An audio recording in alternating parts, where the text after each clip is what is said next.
അപ്പോൾ എല്ലാവർക്കും മിഷൻ വ്ളോഗ്സിൽ സ്വാഗതം. നമ്മളിത് നമ്മുടെ സ്വന്തം ഫോമിലാണ് ഇപ്പോൾ നമ്മളിരിക്കുന്നത്. നമ്മൾ നേരത്തെ വിട്ടിട്ടുണ്ടായിരുന്നു. പൂക്കൾ നമുക്ക് കിട്ടും സ്വന്തമായിട്ട് നമ്മളുടെ കിട്ടും. അപ്പോൾ നമുക്ക് ഒരുപാട് മണി സ്പെൻഡ് നമ്മുടെ സ്വന്തം ഫോമിൽ നിന്ന് നമുക്കിതില്ല.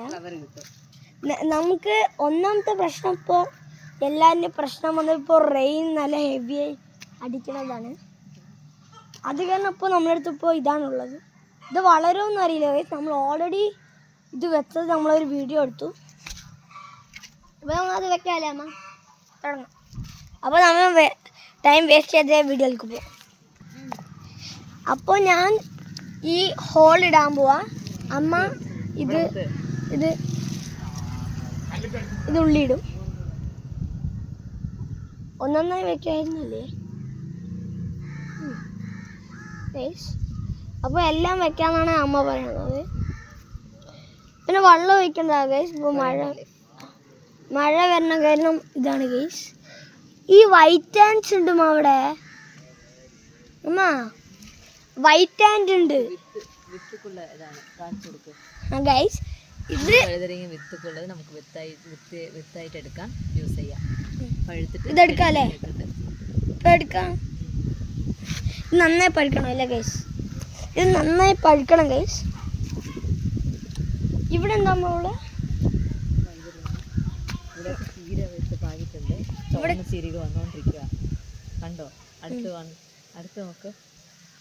ചുവന്ന ചീരകൾ കണ്ടോ? ചുവന്ന ചീരയുടെ വിത്ത് പാകി ചെറുതായി വരുന്നുണ്ട് കണ്ടോ ഗൈസ്? 4 days ആയി. ഇപ്പോൾ ചെറുതായിട്ട് നമുക്ക് അവിടെ പുറത്തേക്ക് കാണുന്നുണ്ട്.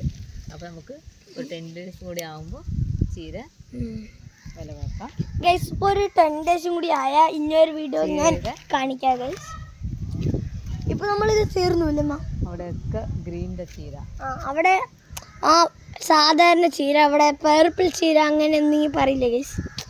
അങ്ങനെയാണ് ഗൈസ് ഇത് നടക്കുന്നത്. സത്യം പറഞ്ഞാൽ മണ്ണീര ഒരു നല്ലതാണ് ഗൈസ്. അതിൻ്റെ ഫ്രഷ്, അതിൻ്റെ ബാക്കിൽ നിന്ന് വരുന്ന മഡ് അത് നല്ലതാണ് ചെടികൾക്ക്. അതൊരു വളം പോലെയാണ്.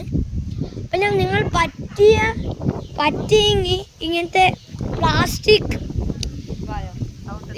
പ്ലാസ്റ്റിക് ഇരിക്കുന്നത് കണ്ട അത് കുറയ്ക്കുക ഗൈസ്.